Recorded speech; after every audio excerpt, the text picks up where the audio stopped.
Kami dari kelompok 9 SKI kelas 12.1 MA Manatul Islam dengan kelompok kami yang beranggotakan saya sendiri Keisha Malpenang Siza. Saya Syarah Putri Ramadanti. Saya Feris Rizky. Berdirinya kami di sini saya ingin menjelaskan hasil diskusi kami yang berjudul Syekh Ahmad Sukarti. Betala kami jelaskan berikut ini. Yang pertama, biografi. Syekh Ahmad Surkati memiliki nama lengkap Ahmad bin Muhammad Surkati Al-Haraj Al-Ansari. Ia lahir pada tahun 1872 di daerah Adfu, Donggala, Sudan. Sejak lahir, kehidupan Ahmad Surkati banyak dihabiskan di perantauan karena semangatnya dalam menuntut ilmu dan menyebarkan ajaran Islam. Ia berasal dari keluarga yang taat beragama dengan ayah yang bernama Muhammad yang memiliki garis keturunan hingga sahabat Nabi, Jabir bin Abdullah Al-Ansari. Lingkungan keluarga yang religius tersebut menjadi fondasi utama dalam membentuk kepribadian dan semangat keilmuannya.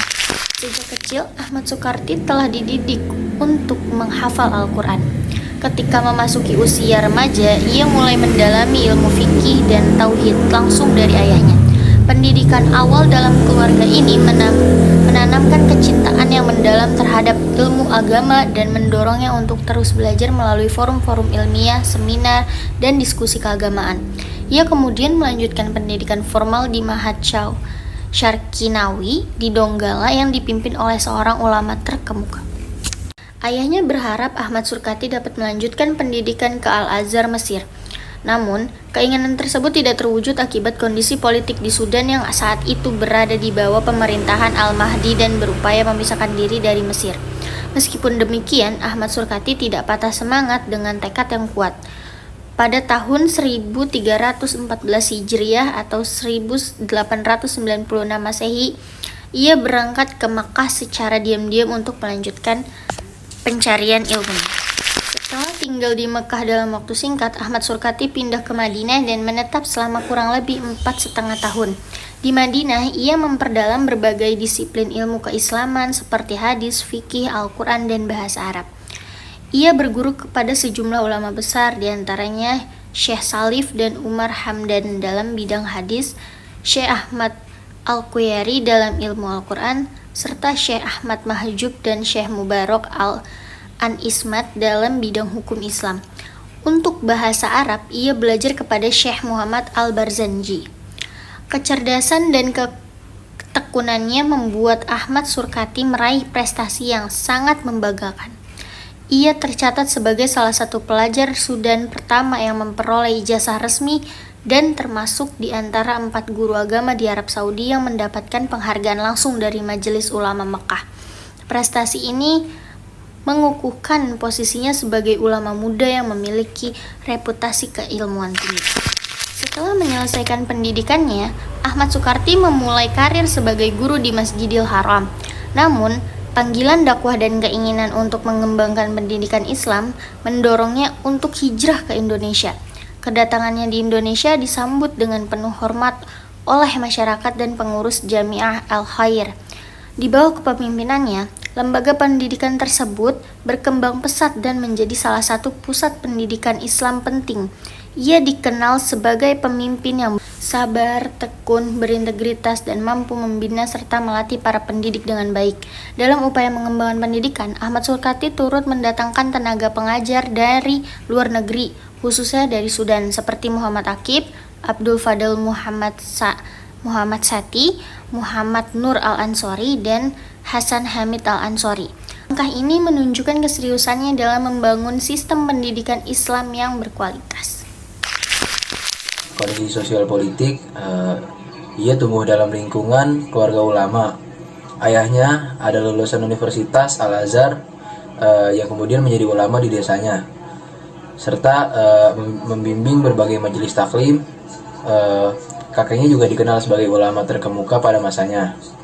Latar belakang keluarga yang kuat dalam tradisi keilmuan ini menjadikan Ahmad Sukarti memiliki ingatan yang tajam serta kemampuan menghafal yang luar biasa. Masa kecil Ahmad Sukarti dihabiskan di Sudan. Namun situasi politik di bawah kekuasaan mendorongnya untuk hijrah ke Madinah di mana ia menetap dan belajar selama 4 tahun. Pokok-pokok pemikiran Syekh Ahmad Soekarti tentang pendidikan Islam. Yang pertama, sistem pendidikan. Syekh Ahmad Soekarti berpendapat bahwa sistem pendidikan harus mencerminkan dan menyesuaikan diri dengan kebutuhan masyarakat. Pendidikan berperan penting dalam meningkatkan kualitas hidup masyarakat, baik dari segi jasmani maupun rohani. Oleh karena itu, pendidikan harus memiliki hubungan yang sinergis dengan masyarakat, nilai ketuhanan dan nilai kemanusiaan. Pendidikan tidak boleh berdiri sendiri, melainkan menjadi bagian yang menyatu dengan kehidupan masyarakat. Tujuan tersebut dapat tercapai apabila pendidikan dikembangkan sesuai dengan kondisi, kebutuhan, dan lingkungan geografis masyarakat, serta mampu memadukan nilai-nilai keagamaan dan kemanusiaan secara istimewa. Setelah ada tujuan pendidikan, menurut Syekh Ahmad Soekarti, tujuan utama pendidikan adalah melindungi manusia dari keterbelakangan dan kesombongan, sehingga manusia mampu menjalankan perannya sebagai khalifah Tuhan di bumi. Pendidikan berfungsi membebaskan manusia dari kebodohan, kualitas diri yang rendah, serta sikap merasa paling mampu, sekaligus menanamkan kerendahan hati sebagai makhluk Allah. Dengan pendidikan, manusia diharapkan memiliki harga diri yang baik, kemampuan berpikir, dan tanggung jawab moral dalam menghadapi kehidupan. Dalam mencapai tujuan pendidikan, Ahmad Soekarti menekankan pentingnya mempertimbangkan kondisi psikologis dan tingkat pengetahuan peserta didik. Metode pembelajaran harus disesuaikan agar efektif, terutama dalam pengajaran tauhid, fikih, dan sejarah. Ilmu tauhid tidak hanya menekankan pemahaman konsep ketuhanan, tetapi juga penanaman iman dalam hati dan penerapannya dalam kehidupan sehari-hari. Yang ketiga ada kurikulum pendidikan. Syekh Ahmad Soekarti mengemukakan bahwa lembaga pendidikan modern harus memiliki kurikulum yang dirancang secara sistematis dan sesuai dengan perkembangan peserta didik. Kurikulum disusun berdasarkan tingkat dan durasi belajar siswa, dengan materi dan buku yang digunakan secara bertahap dari tingkat paling mudah hingga paling sulit.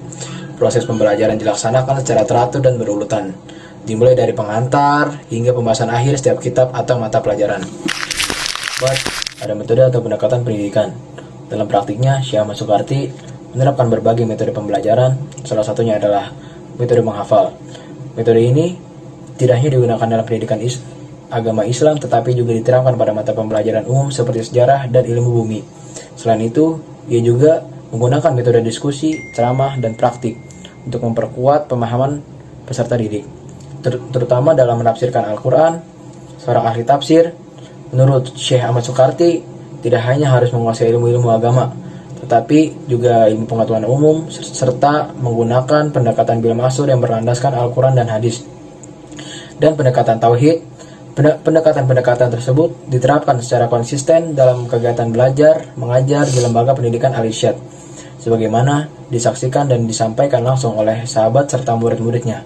Di antaranya itu yang pertama ada H. Abdul Halim, kedua ada H. M. Rashidi, ketiga ada Birri Afandi, keempat ada Hasan Hasan. Pendiri Al-Irsyad pada 1914, karya monumental beliau adalah Syekh Ahmad Soekarti, dikenal sebagai ulama pembaruan Islam di Indonesia dengan karya tulis yang menekankan kesetaraan manusia tanpa diskriminasi nasab. Kesimpulan, Syekh Ahmad Soekarti merupakan tokoh pembaru pendidikan Islam pada abad ke-20 dan pendiri Al-Irsyad. Tumbuh dalam keluarga religius sehingga sejak kecil beliau dibekali ilmu tauhid dan ilmu fikih dan memahami ilmu Al-Quran.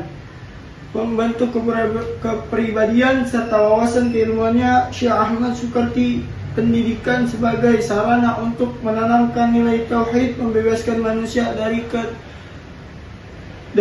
keterbelakangan. Dalam bidang pendidikan, ia melakukan pembaruan kurikulum, sistem pembelajaran yang modern, dan teks struktur disesuaikan dengan tingkat. Dampak relevansi Syekh Ahmad Soekarti. Menurut saya, Fairuz Rizky, Syekh Ahmad Soekarti adalah di bidang pendidikan sosial dan keagamaan. Ia bersama Al-Irsyad membuka banyak madrasah dengan merombak pendidikan tradisional menjadi modern. Dengan menggunakan kurikulum baru di bidang sosial, ia berusaha merealisasikan paham sawah persamaan sesama muslim, Sedangkan di bidang keagamaan, ia memberi penjelasan tentang bid'ah, taklid, buta, khurafat, dan lain-lain yang berlandaskan Al-Quran dan hadis. Pengaruh pemikiran Syekh Ahmad Sukarti juga melahirkan tokoh-tokoh lulusan Al-Irsyad yang kemudian sukses dan berpengaruh di Indonesia. Pendapat relevansi saya tentang Syekh Ahmad Sukarti yaitu Ahmad Sukarti masih sangat relevan sampai sekarang karena beliau berani meluruskan pemahaman agama agar lebih murni dan rasional. Pemikirannya mendorong umat Islam untuk tidak taklid buta, tapi berpikir kritis dan adil, terutama soal kesetaraan derajat manusia, nilai keberanian, keilmuan, dan semangat pembaruan yang dibawa Ahmad Sukarti masih penting dalam kehidupan beragama dan bermasyarakat saat ini.